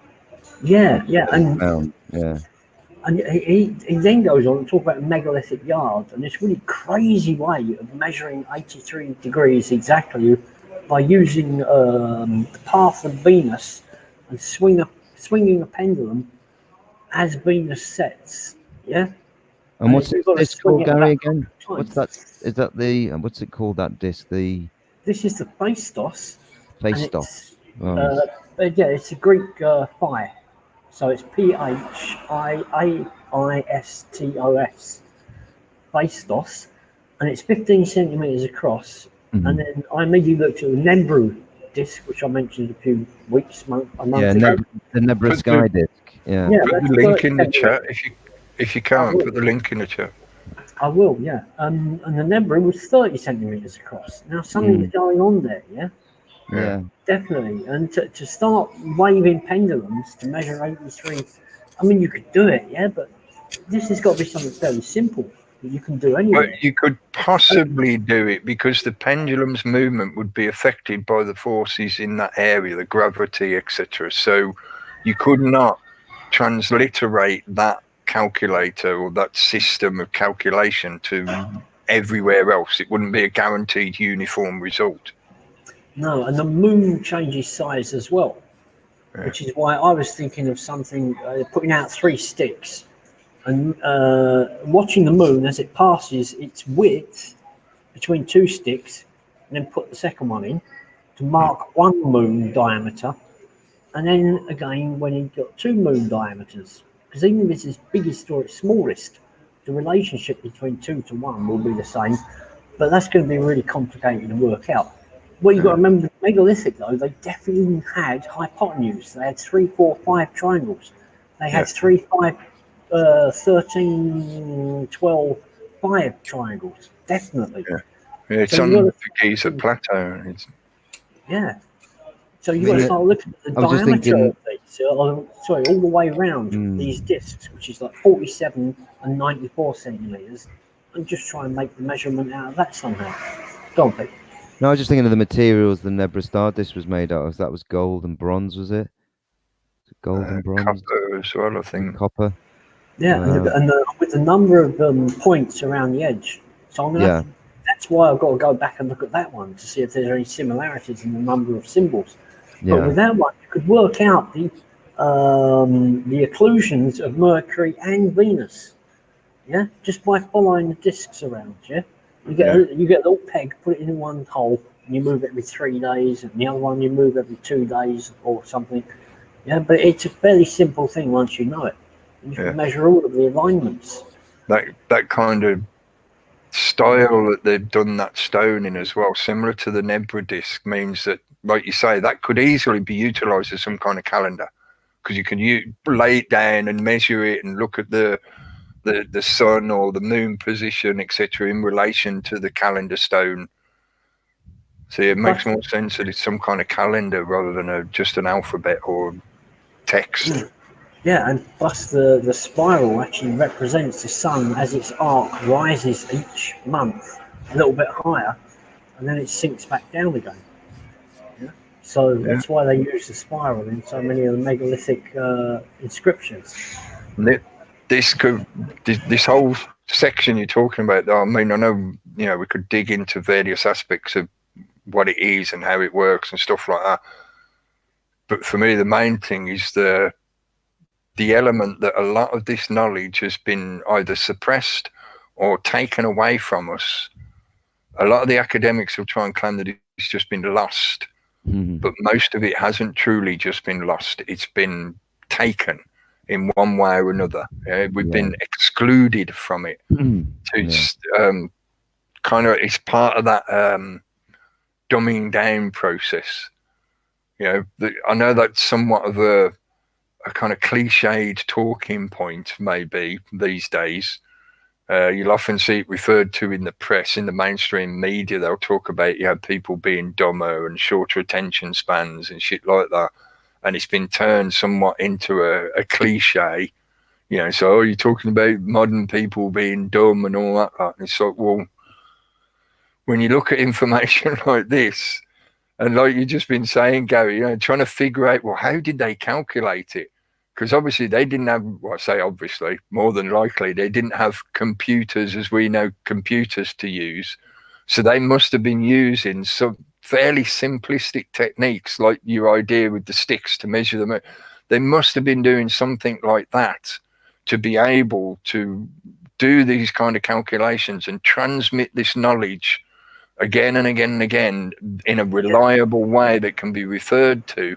But that knowledge has been taken away from us. Yeah, well, when Peter says, people need to get back out into nature, I thought of this as well, because, like I say, if it's a calendar and these are little things that happen during the year, the time to sow seeds, the time when the birds fly over because you can go out and catch them, and these guys were traders as well, so it'll probably contain something about tides. Actually, in the middle there, you've got an oar, for a bump. People often talk about mysterious ancient civilizations, but the more I study these things, the more I realise it was people that had sat there for decades over decades with sticks and stones and learned, the basic geometry. But here's the thing: at school, when you take something like the square root of 3 from a simple triangle, the first thing they do in school, they've given you a calculator and you say, oh, that's 1.14432. No, it's not. For thousands of years, the square root of 3 was the square root of 3 because you couldn't express it any other way. And actually that leads to a completely different way of thinking about things. It's a more solid way of thinking about things. You see what I mean? It's I was going to say it's part of that drive of materialism to be able to quantify everything, whereas some things can't be reduced to a finite number of decimal places like pi and whatever. They just can't be. They go on forever. They go on infinitely because it's not a true division in the way that materialism demands. So therefore, your digits, your decimal places will just keep going and going and going and going and going. What I really like about my idea, though, is it might tie all the astrotheology into what I call agrotheology. Which is astrotheology is basically agrotheology. It is. It's agricultural theology. That's what's needed is hunter-gatherers and tradesmen. I suppose it can be argued that it developed to be more than just that because it was dealing with metaphysical concepts and whatever, but really that's what it is at its root. It was like when to plant crops, when to harvest and all that kind of stuff. But it's also, I think anyway, and I know this is somewhat sort of theoretical stuff because even though people have been talking about it for a long time, it's still not like academic standard and whatever, but a lot of it connects into the harmonious motions of reality. So it's not it just so happens that for us here on this planet, in this location, in the time and space conundrum, these indications connect to when it's good for us to plant seeds and harvest and blah, blah, blah. But on the bigger scale, the bigger picture thing, those are just little signposts pointing towards a much larger harmonious system. Yeah, if that makes sense, because the sun does not exist in a vacuum. Our solar system does not exist in a vacuum. We're part of a cluster that is part of another cluster that's part of another cluster. It's like cells within the body. Yeah? So it's like, when is it good to eat? When is it good to drink and whatever, beyond just the need for sustenance? But there are times when it's more beneficial and less beneficial, things like that. And this kind of stuff is where that stems from, I think. Yeah, it's interesting stuff. I'll have to watch the rest of that lecture. Like I said, I only caught for a few minutes of it.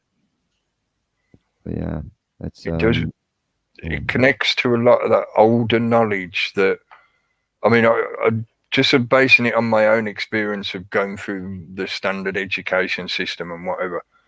We were always, not just by the education system, but also by the general media in the societies that, well, I'm saying we a lot, so in the society that I'm living in, it was always put across the concept, the idea, the perception that people in ancient times were dumb, and that's why they lived in caves and threw rocks at each other, because they were just dumb, stupid animals. You know, they didn't know any better than living in caves and shitting in the woods.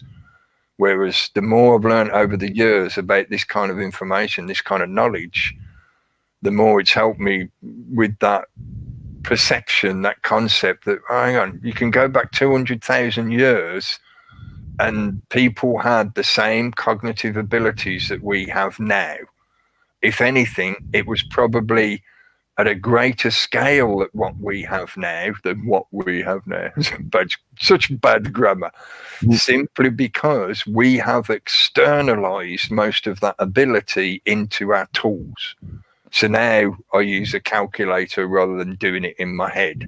You know, all that kind of stuff. Back then, there were no calculators, so the people were doing those equations in their heads. Yeah. And amazing skills. I mean, look at the way the planet would have been back then with the springs and things that were natural sources of water, and you know, there was a completely different planet as it's assumed, and that's what I say, they don't want us to, like I say, a simple life is not a bad thing, is it? I mean, just to have what you need and do the good stuff in life and have a good life, rather than this constant competitiveness and this nonsense that they, you know, want us all fighting over and whatever. It's just we say about the new world. It's like people have said, you know, about, you know, the old world, you know, seemed to work better, but now we've become, like you say, externalized into a material world, and our spirit, ourself, us, who we are, and all this good stuff's being sort of forgotten about. Forgotten who we are, and then they lead us along and, like you say, fill the void with a load of shit and keep us entertained and happy, or fearful and confused, and then whatever comes out of that, you know, in a sense of how you will be as a human on the planet going forward, and forgetting our ancient past, forgetting it all, putting like you say, blocks on things that are not, you know, should be in the, you know, mainstream, which are not, about our ancient past, and putting world heritage stamps on things, so no more exploration can be done in certain areas as well. That's quite common now, to shut down any more knowledge or any more discovery that's in those areas, like Göbekli Tepe and, you know, Avebury and other places around the planet that have all had these heritage stamps put on them, so no more, you know, investigation, nothing. So yeah, they seem to want to not, they make a concerted effort to, you know, not want us to know that. And, you know, unless you go and look for it via other sources, other historians who tell you the truth, and there's plenty of those if you go looking, you know, you can, you know, do some thinking yourself and go to these sites and see what you think and whatever. I don't know. It's just getting people back on track again, like I say, back into the right way of thinking, instead of this like I say, the void they filled with a load of shit. Yeah, I haven't mentioned. I haven't listened to all of Mark Window's most recent upload, but he starts off talking about the United Nations and the various things that were put into place. Yeah, right from the beginning about the environment, and the heritage thing is a part of that. Yeah, I mean it's one of those United Nations departments. Yeah, that has almost global control, which literally started back in the 30s or whatever. Yeah. Yeah. They started to Again, appropriate things and take them over and change the narrative and put their placard up there to what they thought was the real truth behind these types of, sites or whatever that they so they come up with their own narrative, and that would be the accepted truth going forward. And as more research has gone on, and there's lots of people out there doing good stuff, and asking more and more questions, and have even the equipment now to prove things, but it's just being ignored generally in the mainstream because they still want to uphold that, that narrative in the universities and in the higher education, and that sort of stuff. But I think it's becoming more and more sort of harder for them to do that, though. I think moving forward now, it's getting harder and harder. People are writing more books. People are asking more questions. People are getting more connected to themselves. So that brings a pressure on them to, I mean, like I say, they write the history, don't they? The winners write the history, so they decide. I mean, they've tried to destroy most of them. If you think about all the back before all the major big cities, towns were ever built, how many ancient sites were there really on these lands or on the planet? How many have been actually just completely destroyed? You wouldn't even know existed because they built a big cathedral there or something. So you wouldn't have known.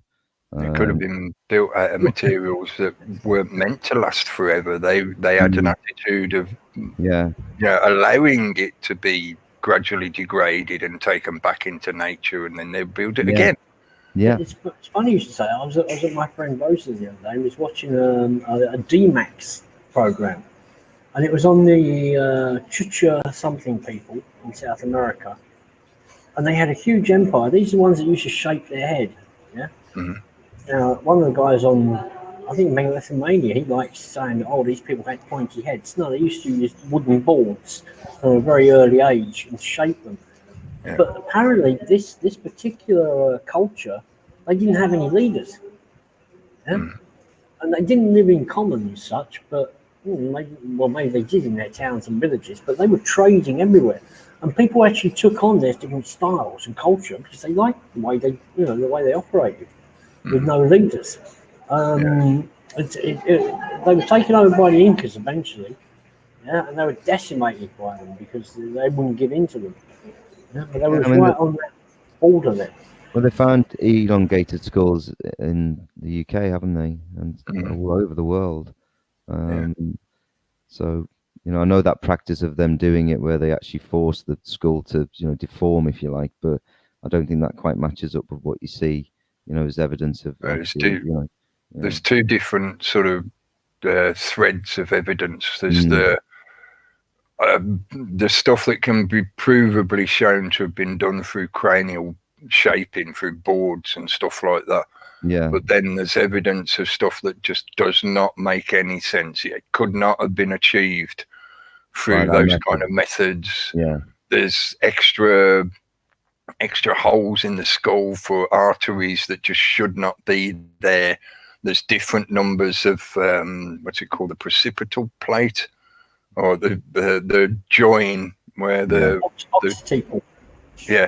different formations of the join of the plates of the skull that can't be done obviously through cranial manipulation. So that there's two separate threads of evidence, and the problem comes from the fact that, as the mainstream often does, it tries to reduce everything to the lowest common denominator and just put it all in one big pile. Yeah. So you end up with them selling this kind of shit like on what's that show called? Ancient Aliens, yeah. Ancient alien scientists say yes, they could. They always used to make me laugh out loud, that one. It's like, could aliens have come here and built the pyramids? Ancient alien scientists say yes, they could. And it's like, yeah, you could say whatever you like, it's speculation, man. It's a confused environment because of that kind of problem, and it serves the purposes of the controllers, the agendas, the usurpers, whatever you want to call them, to keep it confused. Yeah, because they don't want people to trace their genuine history and heritage and the knowledge that people used to have and stuff like that, because otherwise you would contest their claim to authority because it is just a claim. It doesn't exist as a reality. And if a scientist says it, it must be true. See that word scientists say, or experts say, it must be true. I read a paper the other day, university paper, and everybody listening, because it's got to be true if it's a university paper. It's the same. They've got their own little language, cited references and things like this. Yeah. And we know how much that counts for in the climate change world, Yeah, just go and visit the IPCC. Well, that is going on all the time, I did see a headline. I saw a headline tonight saying that some Extinction Rebellion had, some of them have glued themselves to a bank.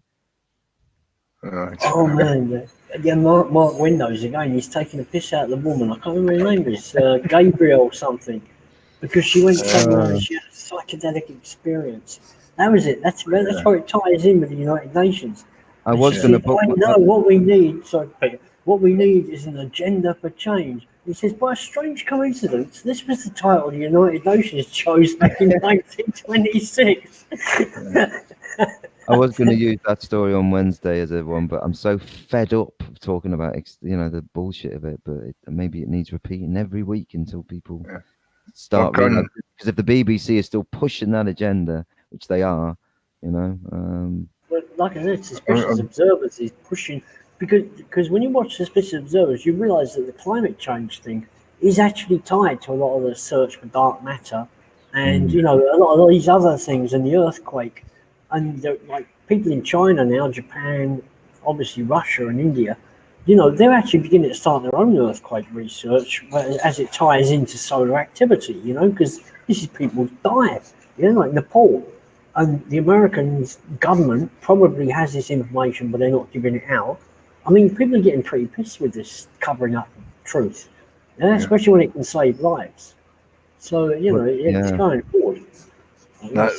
That's one of the elements of the pushback that it is happening, has been happening for several years at least now. Yeah, people are starting to wake up, as the cliche goes. Even that, that's a process, an ongoing process. That's why I prefer to refer to it as the awakening.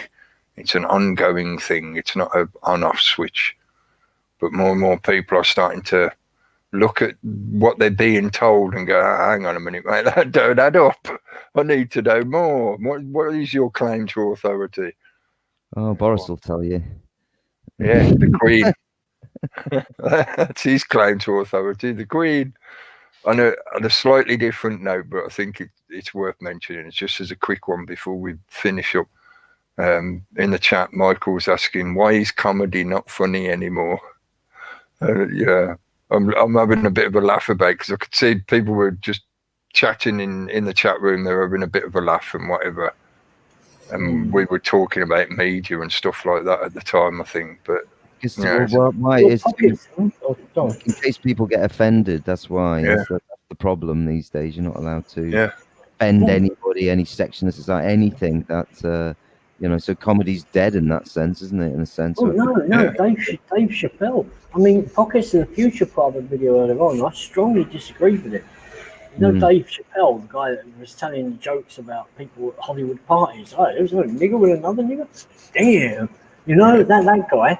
Well, he's brought out a series on HBO now, and he was basically standing on stage saying the guys in that documentary about Michael Jackson were lying. But then he goes on to make a few jokes about Michael Jackson and little boys, and and Pockets of the Future was criticising him. He's saying, "Oh, this is what agents of change do. They come up and try to, they try to dissipate all the anger over Michael Jackson by making jokes about it." I thought, Dave Chappelle's right, man. I mean, you can take his humour any way you want. I mean, if you're fully awoke, you can listen to the guy and laugh always. So I disagree with him on that. Dave Chappelle, yeah, it's quite funny, and he's got a new thing now, and he was taking a mickey out of Jussie. Now he calls him Jussie Smollett, French actor. Yeah, it's worth trying to catch some of that if you can. It's on HBO, I think. Yeah, there's plenty of bits on YouTube.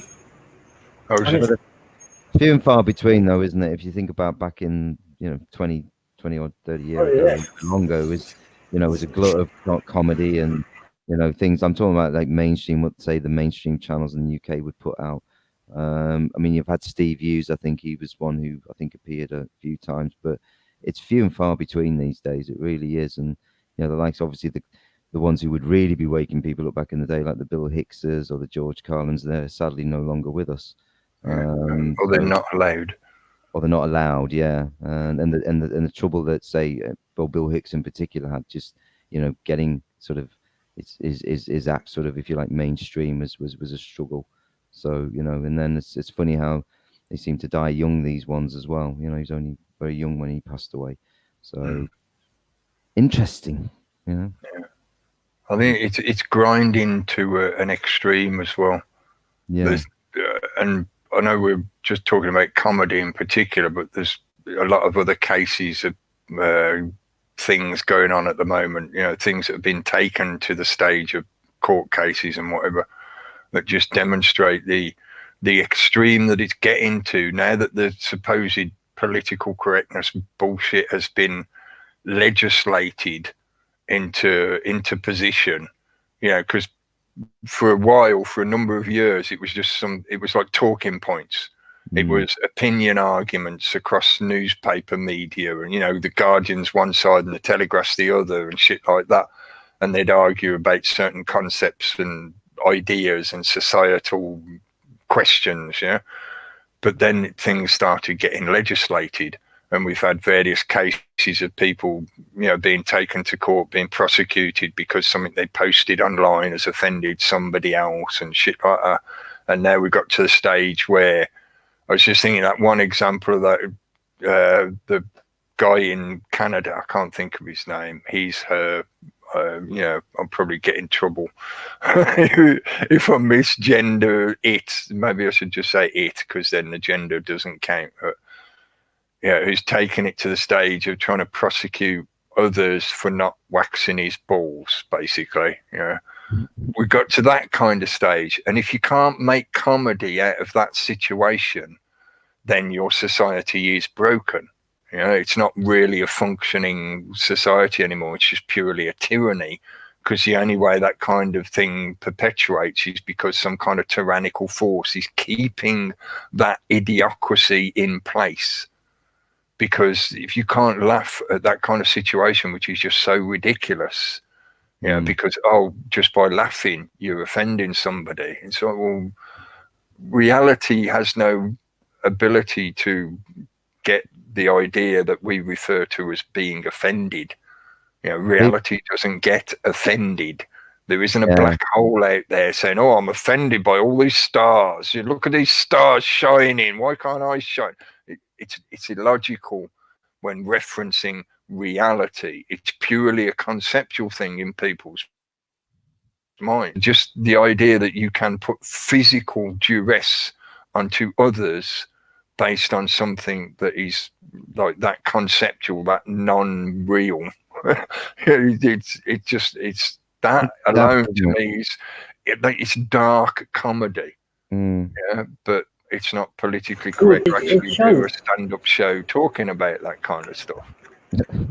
I think the guy who went in there and said, do that waxing thing.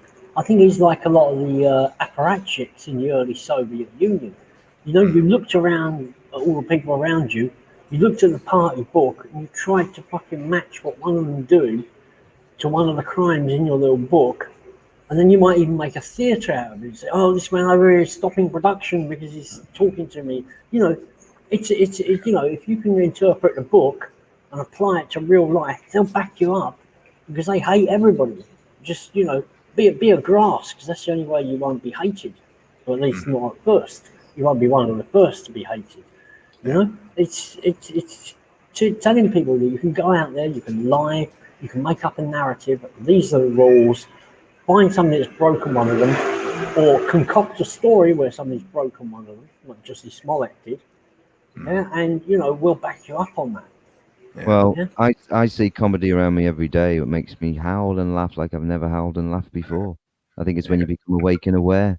You see the madness, and you should laugh because it's a therapy, Then you try and help those you can, and that's about it, isn't it? Yeah. You look at the general headlines each day, and you guaranteed you'll find stuff that will make you laugh. Yeah.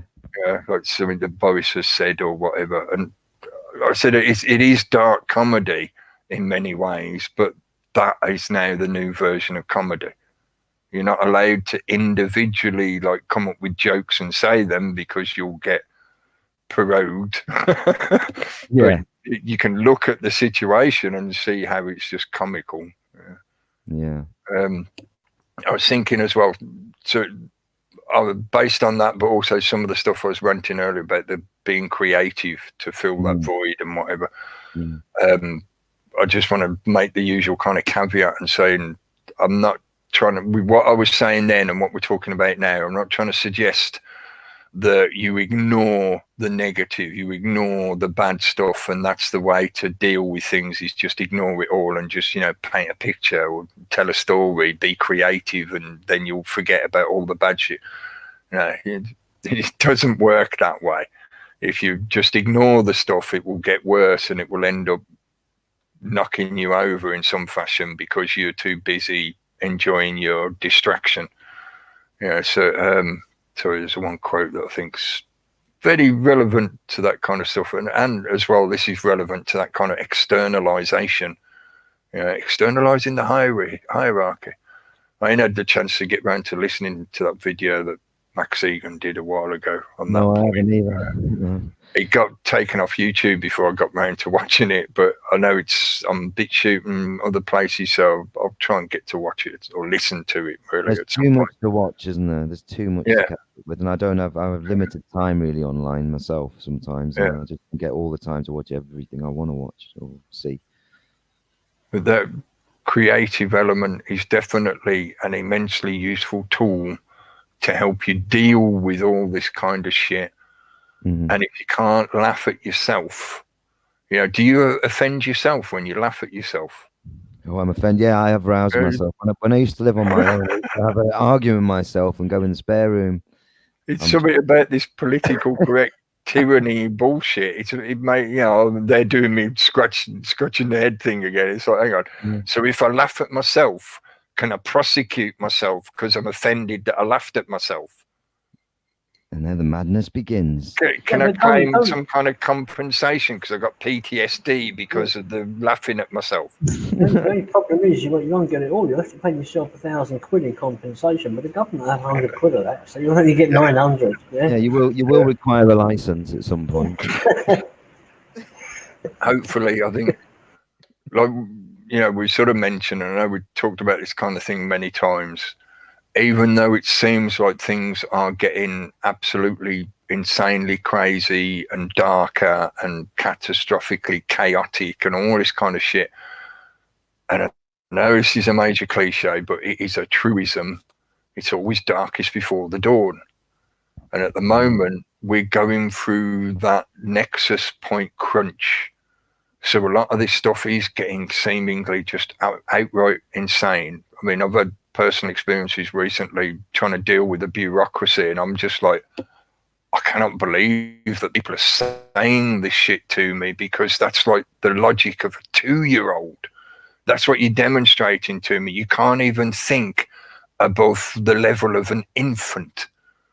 Yeah, but anyway, I don't want to start ranting about me trying to deal with the bureaucracy. Don't forget, I was going to say, all those people on their phones and computers and all the rest of it, they could walk to the park tomorrow, and in 5 seconds they could be awake, and they could realise for life that, it doesn't have to be that way.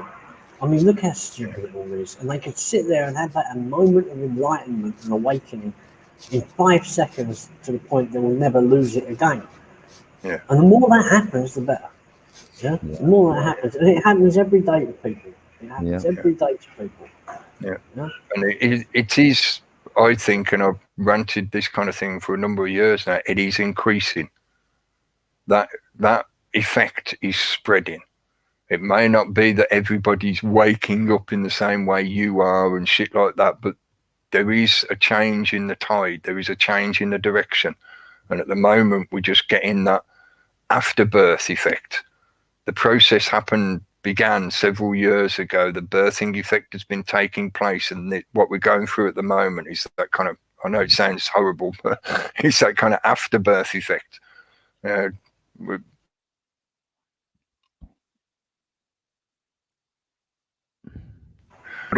Ignore,